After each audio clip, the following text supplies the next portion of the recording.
James fait la tête.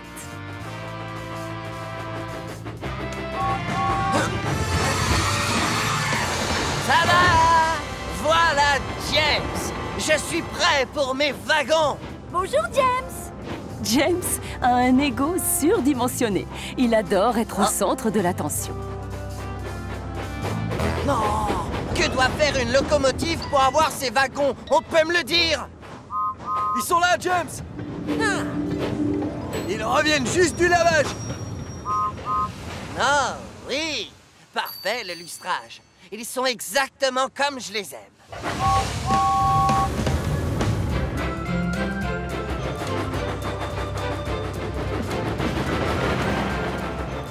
C'est moi le plus élégant de toute l'île de Shikala.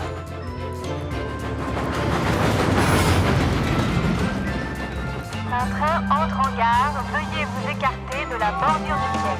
Merci.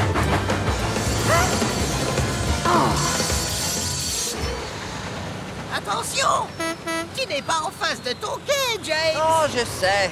Il arrive souvent que je me laisse emporter. Ça me joue des tours.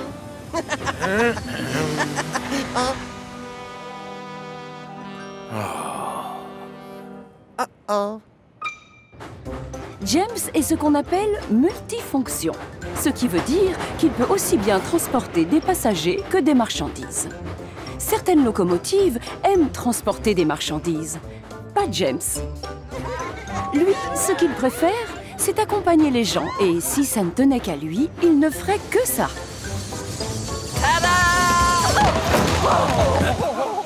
Qu'est-ce que vous dites de ça? Pas mal, non? Oh, tu devrais avoir honte. Pourquoi? Je n'ai pas dépassé la fin du quai cette fois. Non, James, tu es très mal placé. Regarde où tu t'es arrêté. Oh! Et pour sortir, on fait comment? Bonne question. Il est lamentable, ce chemin de fer. Arrête un peu de faire l'intéressant et avance, s'il te plaît, James. Mais James est de trop bonne humeur pour tenir compte des remarques d'un chef de gare. Et il continue à faire son intéressant toute la journée. Et voilà James! Tada!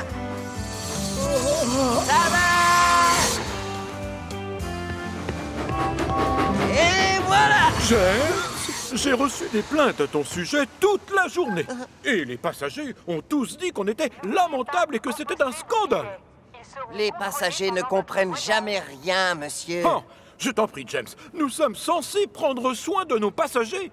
Et je crois qu'il est grand temps que tu changes d'attitude. Donc, en attendant, j'ai décidé de te retirer tes wagons.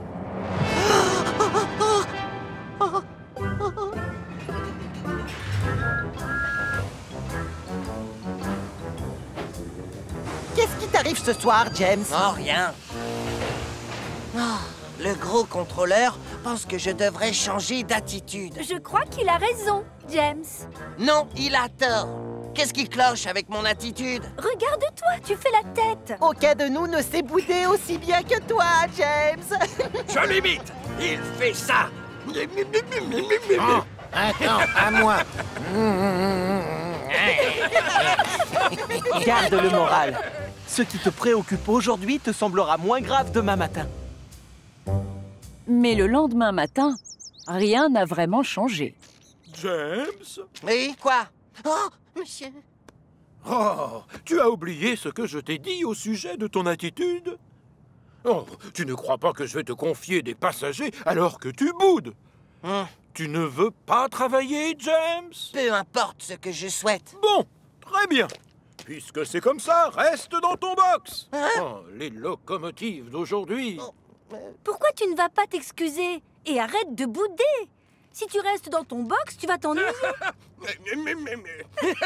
Oh.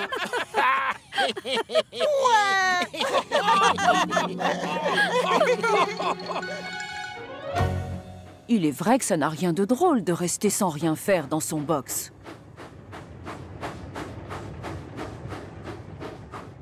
Oh, quel idiot, ce gros contrôleur. C'est quoi le problème avec mon attitude? J'ai simplement voulu faire de mon mieux et être vraiment utile. Un peu plus tard dans la matinée, le gros contrôleur revient et James tente alors de se faire pardonner. Désolé d'avoir été de si mauvaise humeur tout à l'heure. Je tiens à retourner travailler. J'ai envie de me rendre utile. Tu m'en vois ravi. Mais je compte sur toi pour être sympathique avec les autres. Et plus de bouderie. Ah oui, monsieur. Bien sûr que non, monsieur. Je promets d'être de très bonne humeur. Quoi? Non! Pas les wagons de Whiff! Mais pourquoi on ne me donne pas les beaux wagons que j'ai d'habitude? Parce que c'est Edouard qui les prend aujourd'hui. Ordre du gros contrôleur. Malheureusement, James est de trop mauvaise humeur pour rouler vite. Et c'est donc avec beaucoup de retard qu'il arrive à la décharge avec les wagons poubelles. Et ça lui prend encore plus de temps pour revenir au hangar. Oh, mon attitude! Et on ne lui confie toujours pas de wagon de passagers. Oh, salut James! Hey, salut James! Oh!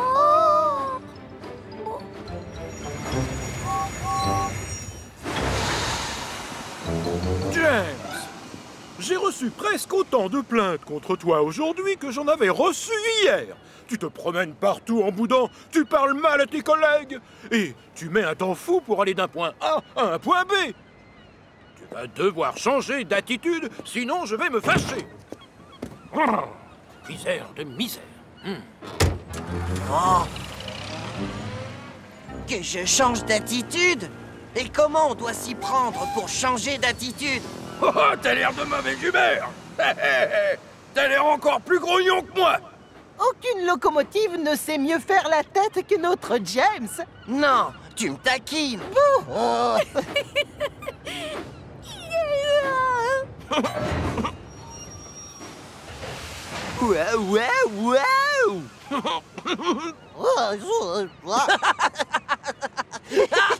Continue, James. C'est beaucoup mieux. Qu'est-ce que tu veux dire? Tout simplement que tu viens de changer d'attitude. Tu viens, James? Et essaie de sourire, s'il te plaît. On a plein de travail, nous. Le dernier arrivé au hangar est un fourgon frein en panne.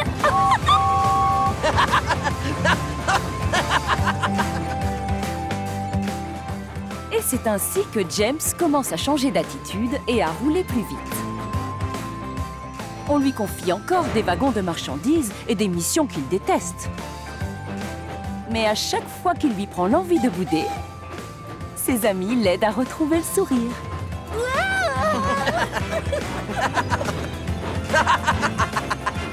Très vite, James se rend compte qu'il peut aussi s'amuser en travaillant.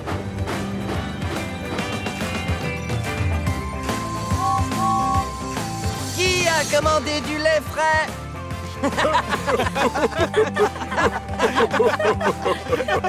Mais... Ça lui est même égal de travailler avec des wagons de marchandises. Voilà comment James a appris à changer d'attitude. À tout à l'heure, petit paresseux. Mais le naturel revient vite.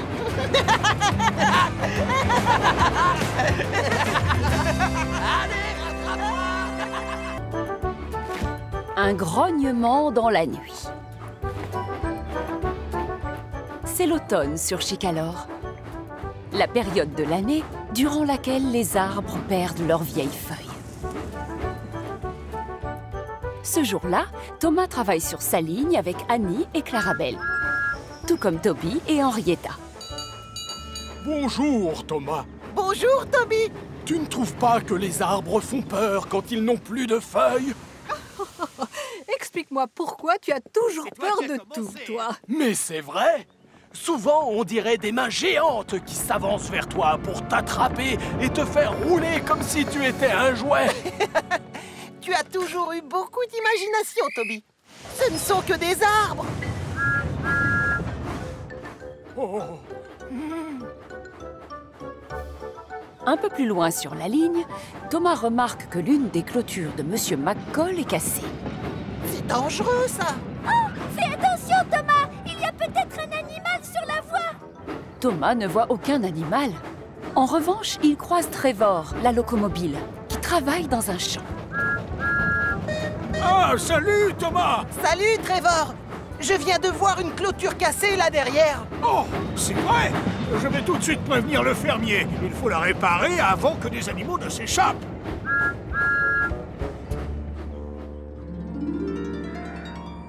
Ce soir-là, à la gare de triage, Thomas raconte à Percy l'histoire de la clôture cassée. Oh, elle fait peur, cette histoire. Non, pas toi.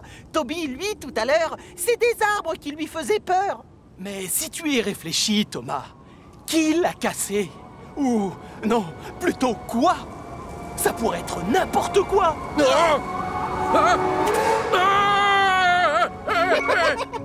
C'était probablement un animal. Endors-toi tranquille. Je suis d'accord. Hein? Tout le monde dort. Non, moi je ne peux pas. Je dois encore aller livrer le courrier. Le pauvre Percy est terrorisé, alors que les autres locomotives ne voient vraiment pas ce qu'il y a d'effrayant.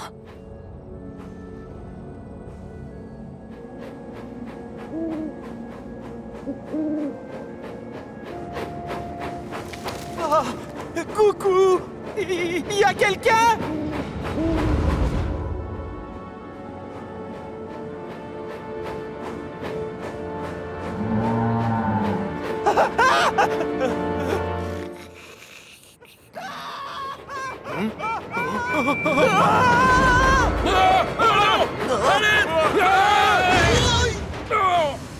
Mais qu'est-ce qui te prend enfin, Percy? Tu joues à foncer tout droit sur le pauvre Henry en plein milieu de la nuit? Pardon, mais j'ai entendu un bruit qui m'a fait très peur.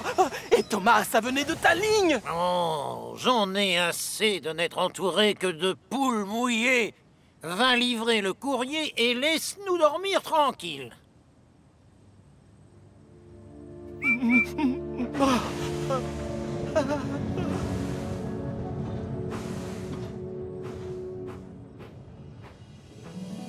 Le lendemain, le soleil brille au-dessus de Chicanor.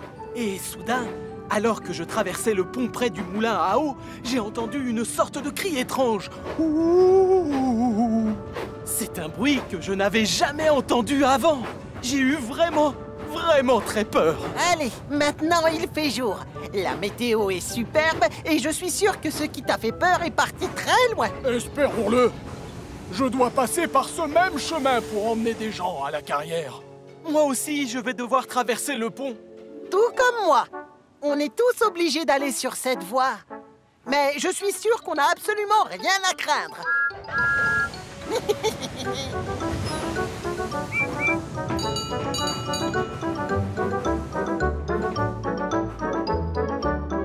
Alors qu'il remonte sa ligne en compagnie d'Annie et de Clarabelle, Thomas n'est pas inquiet du tout. Oh, salut Thomas! Mais bientôt, il arrive au pont situé près du moulin à eau. Quel est le problème, Thomas? Pourquoi est-ce qu'on ralentit? Il y a un animal sur la voie? Non, c'est juste... voilà. Percy m'a raconté qu'il avait entendu un bruit effrayant en traversant ce pont hier soir. Mais tout va bien, il n'y a rien qui...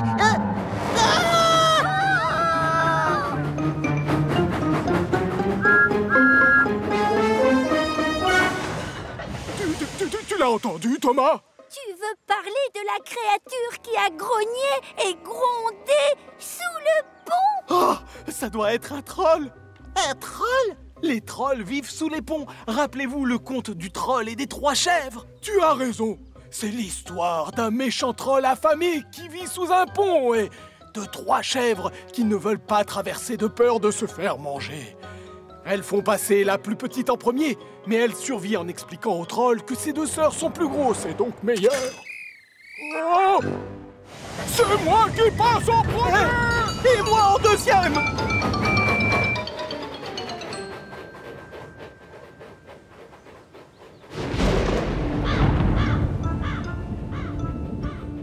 Doucement, Toby. Pourquoi tu roules aussi vite?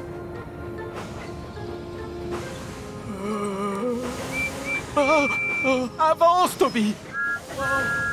On ne peut pas rester là tout le temps. Moi, en tout cas, je n'entends rien. Le troll a dû déménager ailleurs. Oh! Il n'y a sûrement aucune raison de s'inquiéter. Quel que soit ce bruit, ça venait probablement... Oh! Oh! Ne me mange pas, ne me mange pas, ne me mange pas!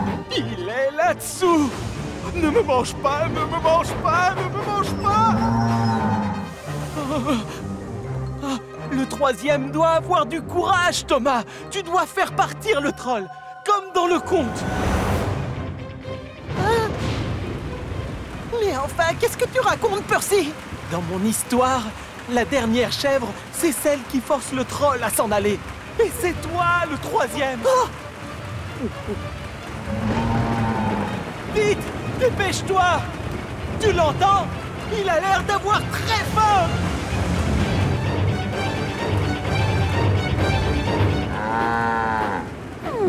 Tiens, c'est drôle.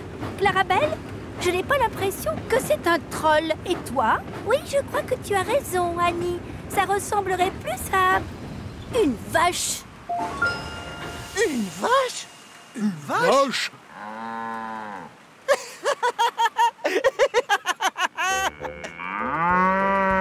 En effet, l'une des vaches de Monsieur McCall a cassé la clôture et est partie se baigner dans la rivière où elle s'est embourbée dans la vase. Monsieur McCall est donc venu avec Trevor, la locomobile, pour donner un coup de main et délivrer la vache de la vase grâce à son treuil. Quant à Thomas, c'est lui qui est chargé de ramener la pauvre bête terrifiée chez elle.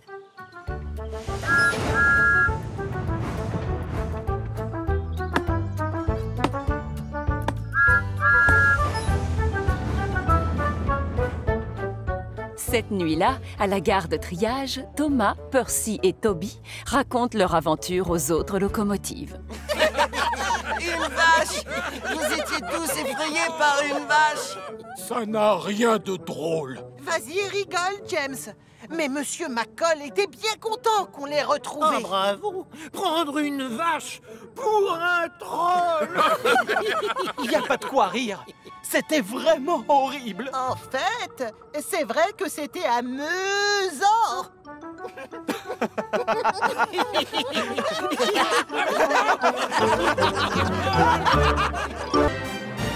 James, le vaniteux.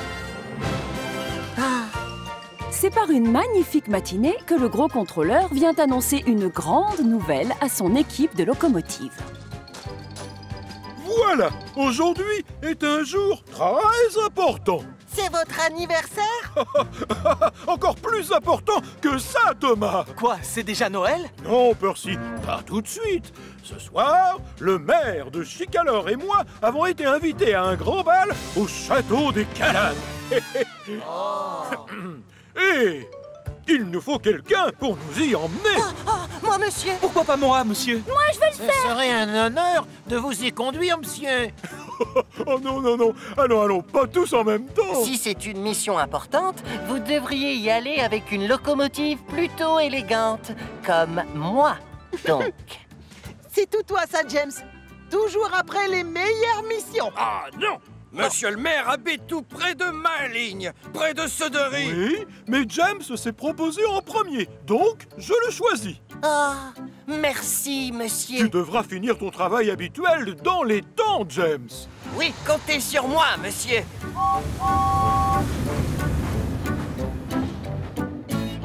James tient parole. Il travaille dur toute la journée et ne ménage pas ses efforts pour être prêt à l'heure.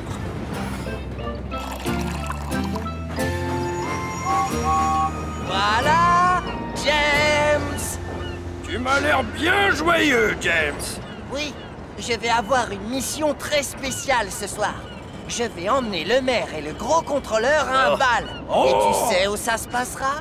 Au château des Calannes. Waouh! Je n'ai pas envie de te retarder. Pars! Faut pas être en retard. Tu sais, toutes mes missions sont importantes. Même celle-là. Non! Non! Oh! Oh! Oh, je suis désolé. Oh! J'ai dû déchirer le sac. C'est pas grave, Cranky. Le sucre ne colle que quand il est mouillé.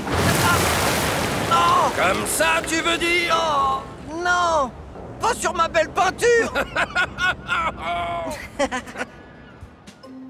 Et même s'il se sent un peu poisseux, James continue à sourire et reprend le travail.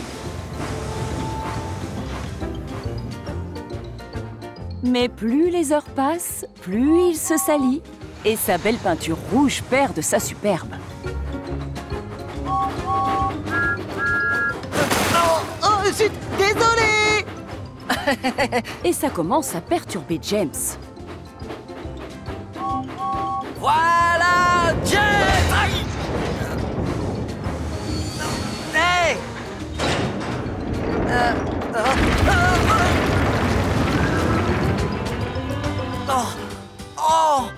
Oh, zut! Oh.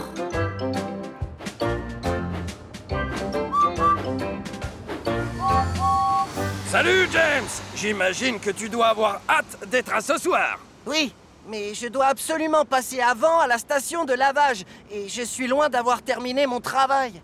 Eh bien, je peux te soulager en prenant une ou deux de tes missions, si ça te rend service. Non merci, Edouard. Je vais me débrouiller. J'ai promis au gros contrôleur que je ferai toutes mes missions, et aussi celles de ce soir. Et je vais les faire. Comme tu voudras. James a beau être exténué, c'est avec un réel plaisir qu'il fait un brin de toilette. Quoi? Qu'est-ce qu'il y a? Non, rien, James.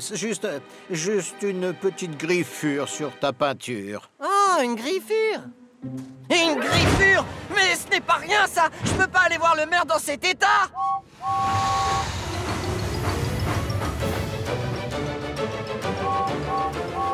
Victor! Victor! J'ai une mission spéciale ce soir et j'ai besoin qu'on me repeigne! Maintenant! Mais ta peinture ne sera pas Ne sèche. t'inquiète pas, j'y ai déjà pensé. On a prévu du vent pour ce soir. Et donc ça, plus ma vitesse, devrait sécher ma peinture en peu de temps. S'il te plaît, je veux pas décevoir le gros contrôleur. Ah, bon, d'accord, mon ami. Si tu es sûr de toi... Ah, merci beaucoup. Cette soirée s'annonce comme la plus belle de l'année. Quand James quitte l'atelier, sa peinture n'est pas totalement sèche. Et comme il l'avait prédit, le vent se lève en fin d'après-midi. Mais hélas, il n'a pas l'effet escompté sur sa peinture rouge. Voilà, James! Regarde, Edouard, qu'est-ce que tu en dis? Bah quoi, y a un souci? James, ta peinture... Oui, j'ai vu. Splendide, tu ne trouves pas? Tu as de la terre collée sur les parois. Quoi? Et des feuilles. Aussi? Et des branches. C'est vrai? Oh, j'aurais dû laisser la griffure où elle était. Je ne peux pas voir le maire dans cet état-là. Édouard, sans vouloir abuser, tu peux emmener le maire au bal à ma place, s'il te plaît? Ce serait un honneur, James. Oh, merci beaucoup. Voilà Édouard! Oh? Édouard est très fier d'emmener le maire et le gros contrôleur au château des Calannes. Même si les deux hommes s'attendaient à ce que ce soit James qui les accompagne. Le lendemain matin, le gros contrôleur passe voir la locomotive rouge. Oh, arrête de te cacher dans ton box. Je suis venu te voir.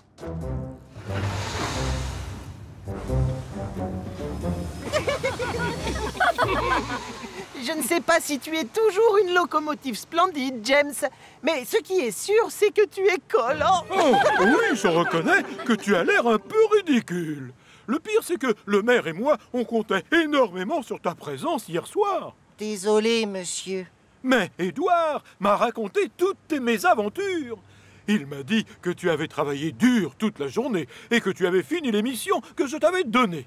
Si tu n'avais pas été obsédé par cette minuscule griffure, tu te rends compte que tu aurais pu venir avec nous?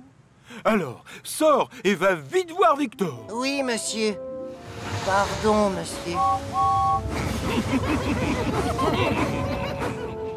James retourne donc à l'atelier de réparation pour y être repeint une nouvelle fois. Et pendant qu'il attend que sa peinture sèche, il reçoit une visite surprise. Ah! Oh! Bonjour, votre majesté. Bonjour, James.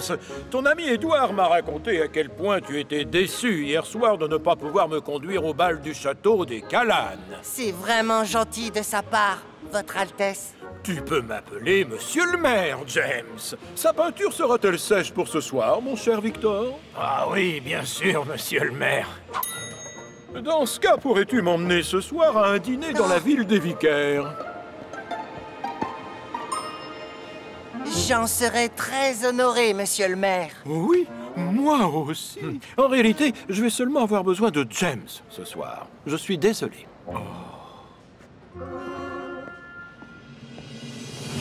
Et c'est avec une immense fierté que ce soir-là, James emmène le maire à la ville des vicaires. Oh, tu es vraiment splendide ce soir, James. Merci beaucoup. Ça, c'est sûr, Edward.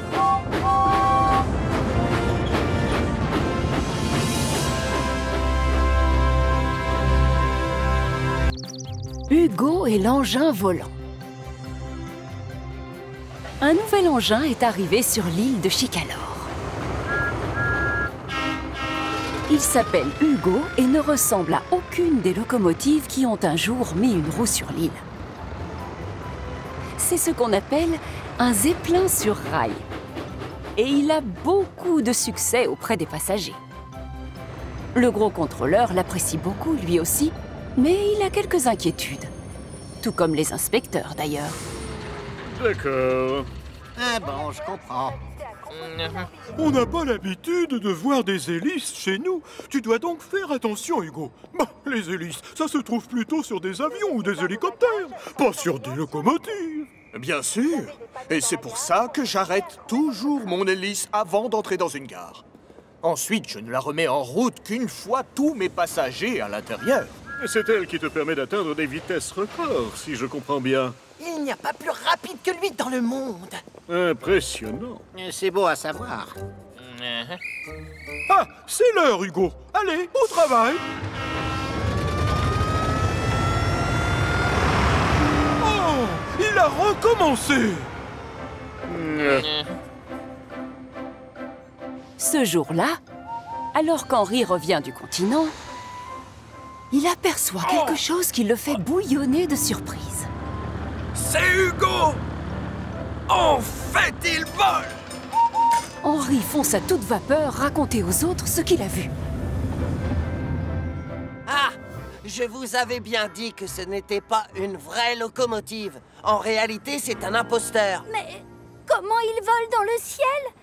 Il n'est pas trop lourd pour ça? Pourquoi tu ne lui poses pas la question? On parle de moi? Et qu'est-ce que vous voulez savoir? Non! Hugo, je t'ai vu! On ressent quoi en volant dans les airs? Hein? Ne te vexe pas, Henri, mais je ne sais pas du tout de quoi tu parles. Les copains, je viens de voir Hugo. Il est en train de voler, oui, dans le ciel. Attention, une locomotive entre en gare. Hugo? Ah! Mais comment peux-tu être ici et dans le ciel en même temps?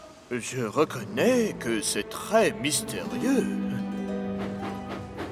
Hugo rattrape Thomas alors que celui-ci est en train de rouler avec le train local. Ah, bonjour, Thomas. Est-ce que tu l'as vu, toi, l'engin volant qui me ressemble? Quoi? Mais quel engin volant? Je ne sais pas trop. Moi, je ne l'ai pas vu encore. Hugo roule tellement vite sur la colline de Gordon que Thomas croit qu'il va décoller et se mettre à voler comme un avion. Et c'est seulement un peu plus tard que la locomotive bleue aperçoit enfin l'engin volant. Oh, waouh! C'est vrai qu'on dirait Hugo! Hein? C'est quoi qui ressemble à Hugo? Seul Hugo ressemble à Hugo! Mais non, les filles! Je faisais allusion à l'engin volant, là-haut! Justement, c'est là que je devrais être, Thomas! Avec l'autre, dans le ciel! Mais tu n'es pas un avion! Mais enfin, cet appareil, c'est un zeppelin, et moi, tout le monde m'appelle le zeppelin sur rail. Donc, je devrais pouvoir voler comme l'autre. Oh! Ça y est, je vois Hugo maintenant! Et l'autre Hugo aussi! Celui qui peut voler!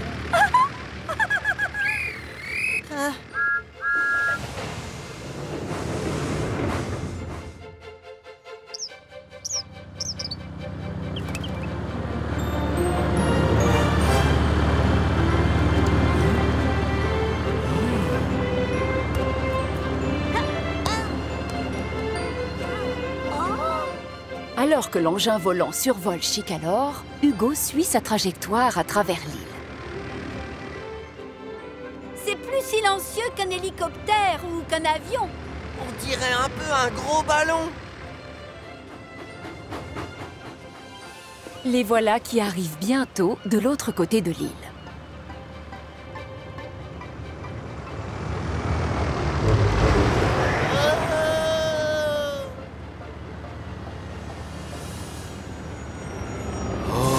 Bonjour.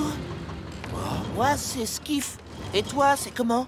Je m'appelle Hugo, et je devrais voler comme ce zeppelin là-haut. Oh, tout comme moi. Toi, tu voles? Non, je veux dire que je peux rouler sur des rails et naviguer sur la mer. Et toi, tu peux rouler sur des rails et voler dans les airs. Je suis destiné à ça, normalement. Mais je ne peux pas. Hein? Tu sais, Hugo, moi aussi j'aimerais aller tout là-haut. Parfois, je rêve que j'ai des ailes, mais je sais que je ne volerai jamais à cause de mon poids. Toi et moi, Hugo, on est taillés pour rouler. Et on a beaucoup d'aventures à vivre cloués au sol. Toi, tu ne peux pas voler, c'est vrai. Mais Hugo, lui, il ressemble vraiment à un engin volant. S'il s'en donne les moyens, je suis sûr qu'il peut voler. C'est le petit bateau qui est dans le vrai. Je devrais être capable de voler. Il faut juste que je m'entraîne. Hugo retraverse Chicalor et arrive à la colline de Gordon, l'hélice lancée à la puissance maximum. Il fonce jusqu'au sommet et tente de se propulser dans les airs.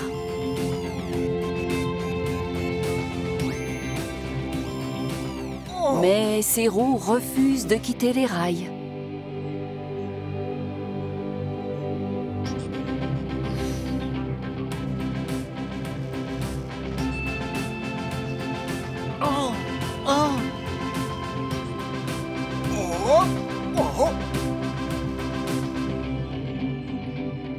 Hugo refait un essai. Puis un autre. Allez! Oh! Hélas, ses roues refusent toujours de quitter le sol.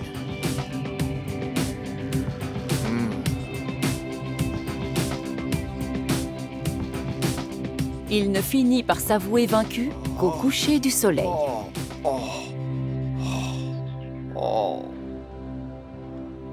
C'est Thomas qui avait raison. Il est beaucoup trop lourd pour pouvoir voler.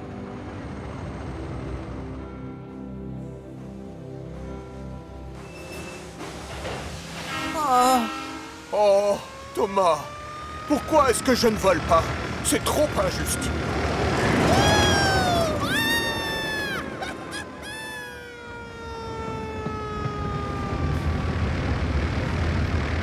Hugo!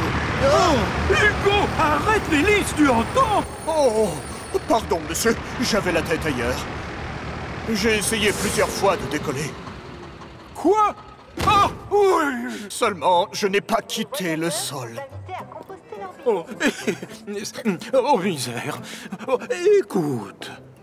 Si ton inventeur avait voulu que tu voles, il t'aurait fabriqué des ailes. Oh, et il aurait fait en sorte que tu sois considérablement plus léger. Au lieu de ça, tu es un zeppelin sur rail. Il n'y en a pas deux. Tu es unique. Personne d'autre ne roule aussi vite que toi, tu sais. On s'en moque que tu voles. Tu dois juste être fier de tout ce dont tu es capable. Grâce à cette fabuleuse et belle hélice. C'est vrai. Même si je l'oublie souvent. Encore! Hugo, encore, s'il te plaît!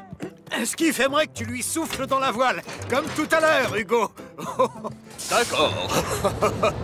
Mais laissez-moi d'abord sortir de la gare.